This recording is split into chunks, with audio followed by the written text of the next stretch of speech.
Blog Talk Radio.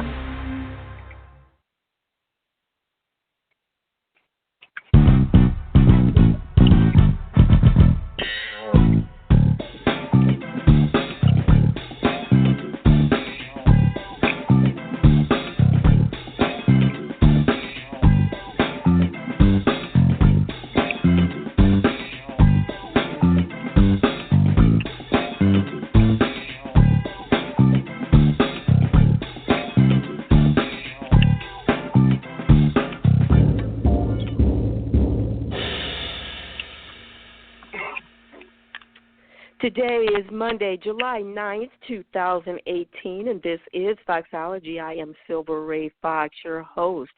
Happy Monday to you all, and welcome to the show. I hope that you had a great weekend, and I hope that the week ahead is full of great things.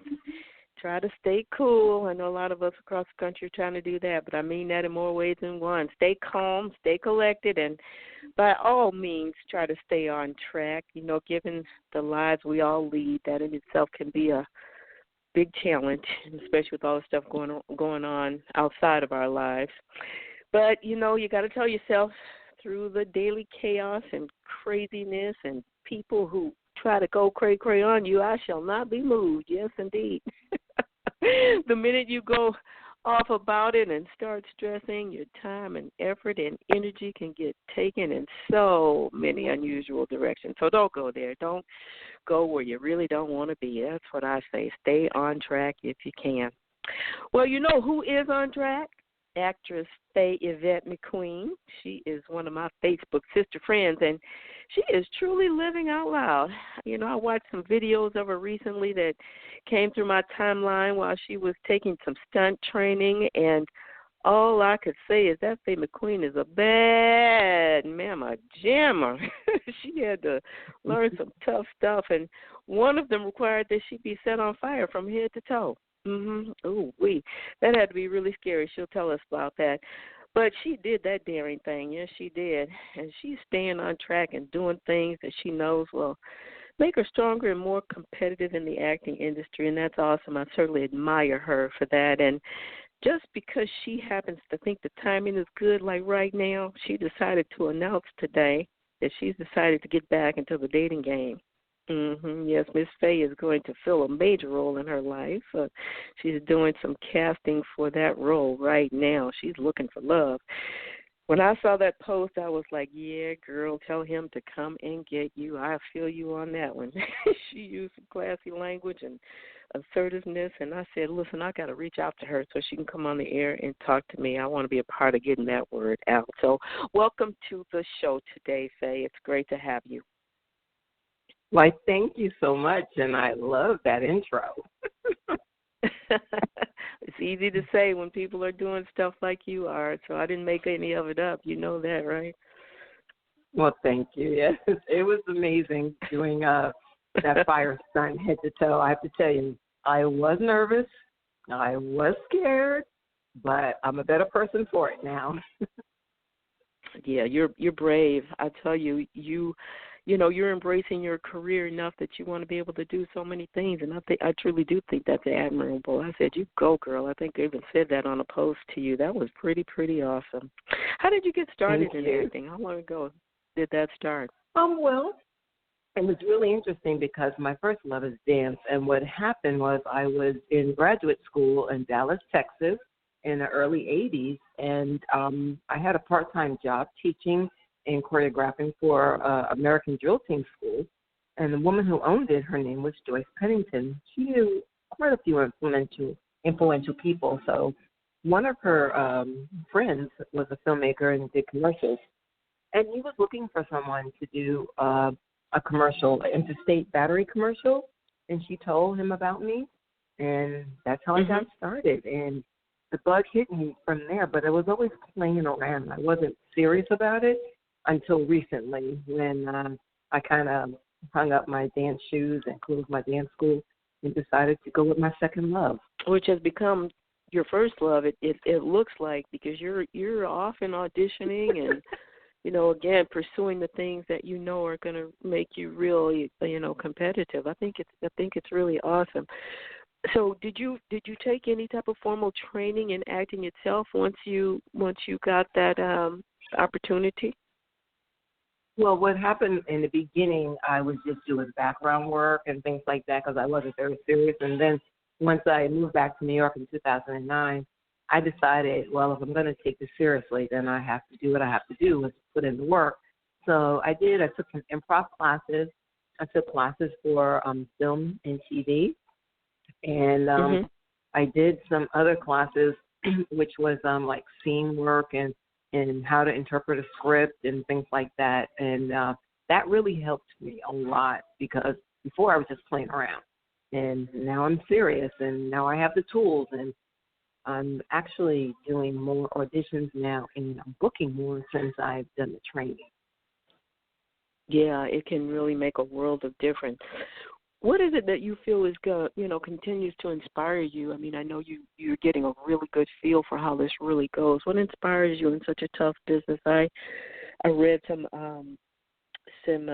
insights from another actress that's been around for a long time, and I think she said 3 times in her post what a tough business it is, and we all know that. So what's your inspiration for it? This is a time in your life where you can, have the freedom to do a lot of things. So what inspires you to do this? Okay, so because I have done this for so long, like I started back in the early 80s, and even though I was playing around then, I feel like now that I've taken this seriously and I feel like this is my career, that's my inspiration. It's not so much the money, but it's actually a couple of things. It's the money in it as well, but also it's probably just knowing that there is a goal in mind, and with that goal in mind, I have to be successful, or else, I mean, everything I've done all this time is just like, it's futile. Another thing that is my inspiration is my mom. She passed in September, and she was always my best cheerleader. She loved it. Anytime she saw me come on TV or whatever, she was so excited. So I feel like, my mom would want me to continue and be happy and do what I want to do.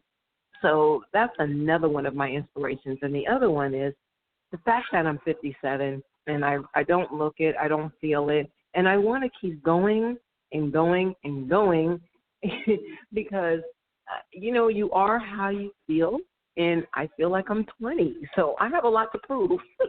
I have a lot to prove to younger people. I do, and a lot of my younger students, they're inspired by me. So I guess that's also part of my inspiration. Well, I know you're doing quite a few things right now. What have been some of the favorite roles that you've been a part of?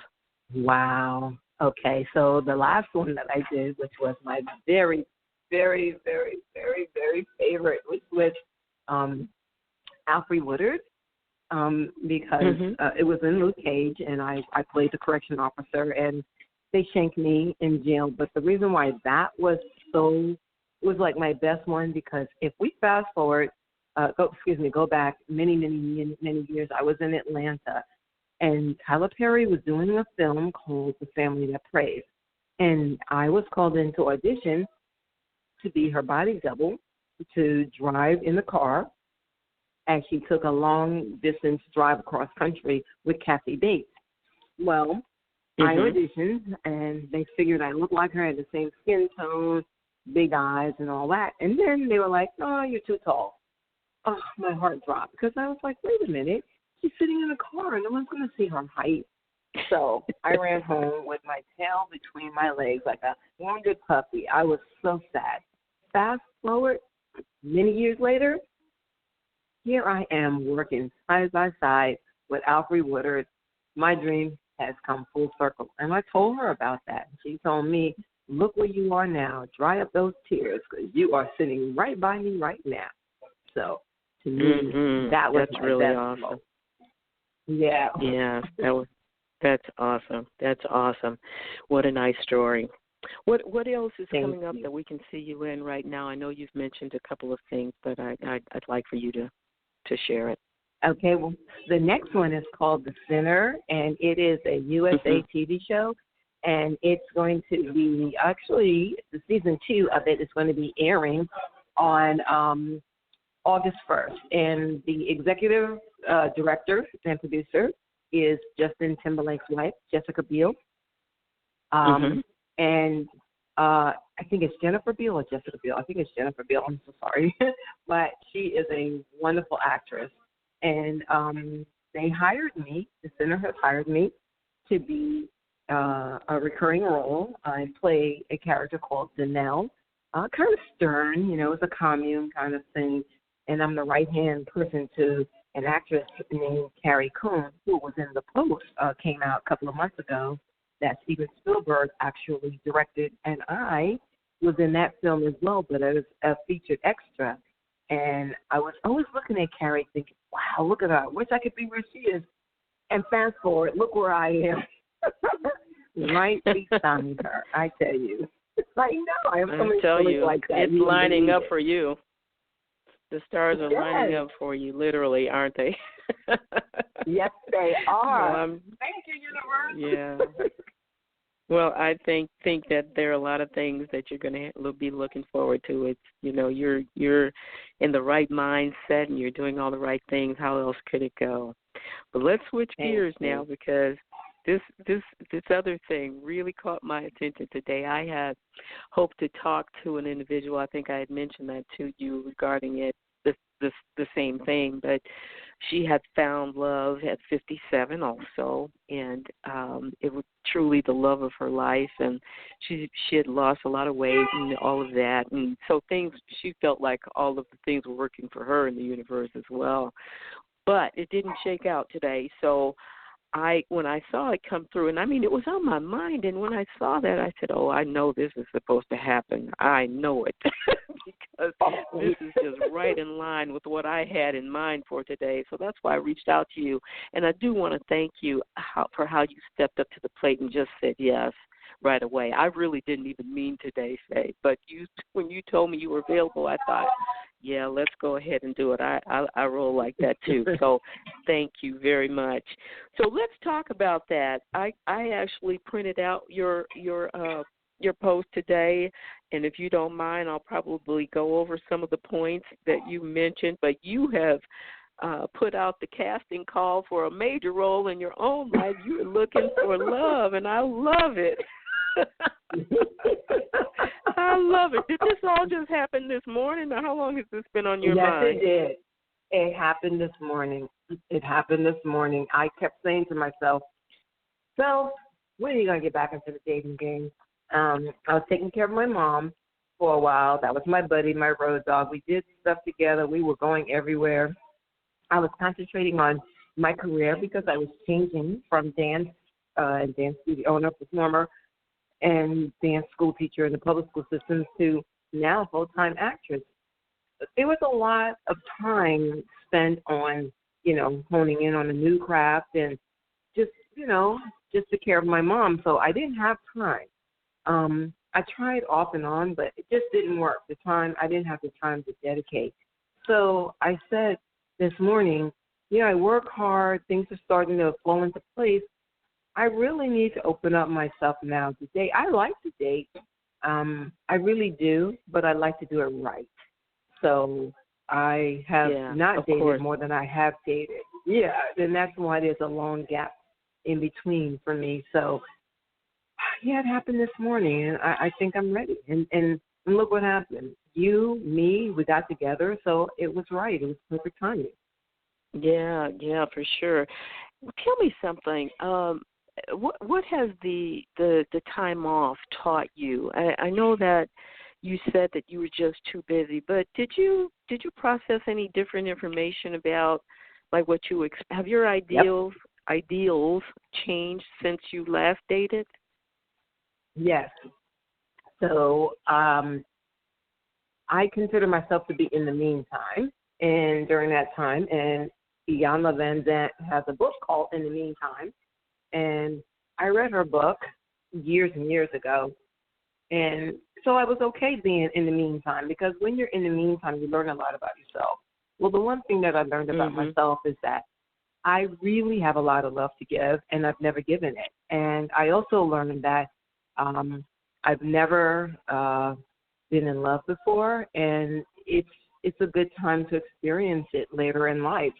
And I've also learned by watching other people, like my friend Julie. She found love. She married someone, and they are living their best life. She's not the only one. There's a couple of my friends.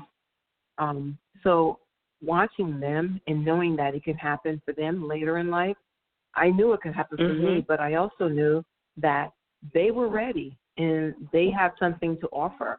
So I had to do a few things. And I had to clear up some things in my life that I would not want to bring to a relationship.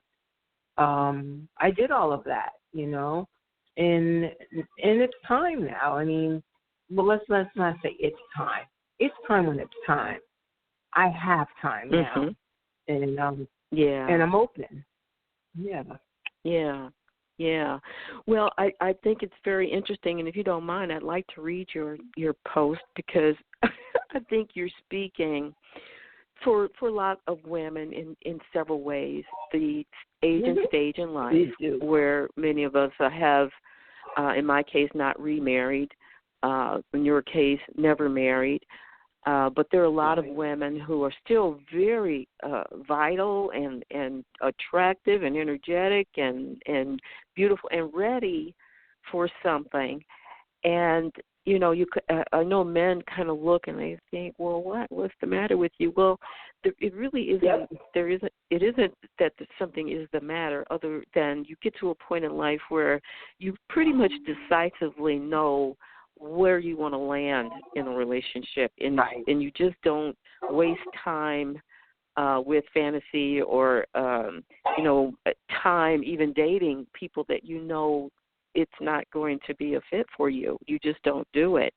And that those right people, right, in quotes, just don't come along. They're not around every corner. So I think many of us just patiently kind of wait. Available, but we wait. But I'm going to read over what you said because I thought it was so good and so cute at the same time, Faye.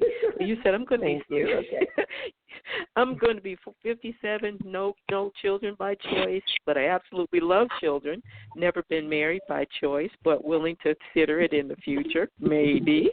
I adore single life. Not the most religious individual, but I'm very spiritual, not easily impressed by material things. I enjoy simple things in life, never been in love, and not looking for someone to try to make me fall in love with them. My heart knows what it wants, and it can't be fooled, and I think that's true of many of us, too. Here's the dilemma. I've never dated outside my race. I'm not very comfortable doing that, but might be willing to try. I'm not into dating much younger. I'm not keen on dating much older. I need my freedom. I want a travel companion.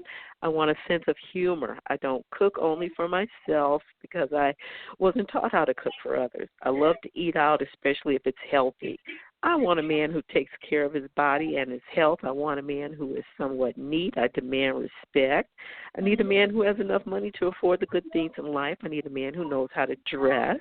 I'm attracted to men with brains, almost, but not too nerdy. Must have good hygiene. Oh, yeah. Don't have to be into the latest fashion from Paris, but must respect women, especially their moms and sisters. We can discuss religious views in person. I'm open to referrals from my FB family. I'm very serious about this. And you put a picture up with blue lips. You said if they can see past my blue lips, then they might be somebody you would talk to. And they can't be stuck on the hair thing. I love it because it's like, this is who I am. I'm wonderful just like I am. And if you can see that, then we might be able to kind of ignite a little fire, a little flame, huh? Exactly. Yeah. Well, I guess my next question, did you hear from any other Facebook friends besides me today reaching out to talk to you on the air? Oh, my God, so many. It's amazing. Like, in fact, I got so much good advice. Oh, my God. In fact, my friend Julie, I told you that found love, she gave me the best advice. Mm-hmm. And then I even got messed up with someone, but I told that person right away, I don't think that that her friend is good for me because, number one, she told me something about him. No, that's a red flag. She says, he's very much into sex. He's a sex fiend. I was like, let's pass. Next, I don't even know why she even told me about him. But anyway. Well, maybe he told her to tell you that so you would know. Right up front, right, to hold no bars to see if I was going to go for it. Well, yeah, okay, next. Oh, my goodness. Okay, next. You could have referred back to your post and said, "Did I even mention that in my post?" I didn't because I know you didn't. All, that comes later. You know what I mean? So to mention that, and naturally right too. Right. Naturally as well. Right. It has to come naturally, and for me to even mention that means that's what I'm looking for. And that's not what I was trying to, put out there. And in the religion, too. I find that with religion. And that's why I said we could discuss religion in person. Because I don't want to say, okay, because I'm not the most religious, I don't want a person who wants to go to church every Sunday. I don't like to go to church every Sunday, But, I mean, I'm not opposed to going and visiting other churches. I've never been one to really just belong to a church other than one I grew up in. So I don't want to exclude someone who likes that. So I was like, yeah, we'll discuss that because as my friend said, you have to give things that you're willing to put up with and things you're not willing to put up with. And that's not a problem for me. Mm-hmm. Well, I want to ask a question about all of this because when we do get to a certain age, most of us are going to have, what shall I say, histories of things. I've got grown children. You don't. That's not something. But the man that you do fall in love with could have grown children. I often wonder when I see some of the things that people post, both men and women, about deal breakers. And I think some of those deal breakers actually do break deals in more ways than one because some of it I don't know that I think is legit for meeting someone that you could potentially have a wonderful life with. And I often think that people are forgetting to look at the heart of people, the personality, the engagement itself, the level of chemistry and things like that. Yeah. Because there's all of these bullets about what needs to be happening. And love is a hard thing. Love is not all those frickin' bullets. It's something that goes way deep, way wide, and so much broader than those things. Because I tell you, I'd rather live in a matchbox with somebody that I knew really loved and adored me than a mansion with somebody who, just didn't make me feel like a queen.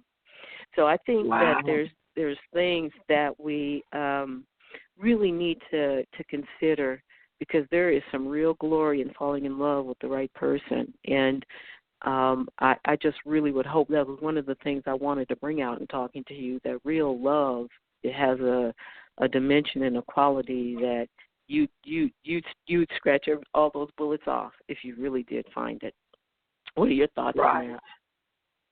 Well, because I've never fallen in love before and I've never experienced that, I'm inclined to say that I believe you, and I know that I have seen that with other people, and I'm not exactly sure if that could ever happen or will ever happen for me, but unless I open myself up, I'll never know. So I would like to experience that. I see so many people who are in love and this and that, and then I think of, but I don't want to be bothered with this person every day, and this and that, and what about the arguments, and I go like, okay, but you argue with people you love all the time. So there must be something to it when they say you have to have a level of, what do you call that, of respect, and you have to, there's something else they call it. I forget. Give and take. Mm-hmm. You have to adjust. Yeah. Yeah. Yeah. That's it. Adjust. Well, Yeah.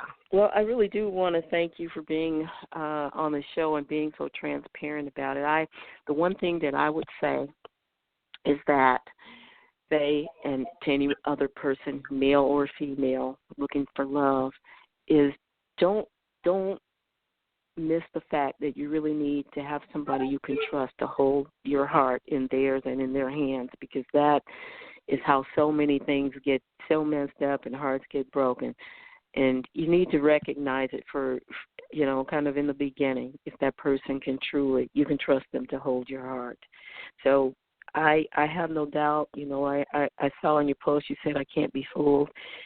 And I just feel like all the things that are going so right for you right now, the stars are going to line up for you on this too. I think it's amazing that you put that out there, and I certainly am looking forward to hearing the update coming through my. Oh, you will. Feed. It's going to be very, very public, but private at the same time, if you could imagine. Yeah, for sure. But thank you, Faye, again so much, and you keep up the good work and keep modeling excellence for us to see. And I'm gonna, as I said, keep my eyes open, and perhaps down the road we'll be talking about this in a much bigger way. Oh yeah. That is so sweet. And it's a wonderful pleasure to finally talk to you, meet you, whatever it is we're doing virtually. I just love you, and thank you so much. Oh, thank you.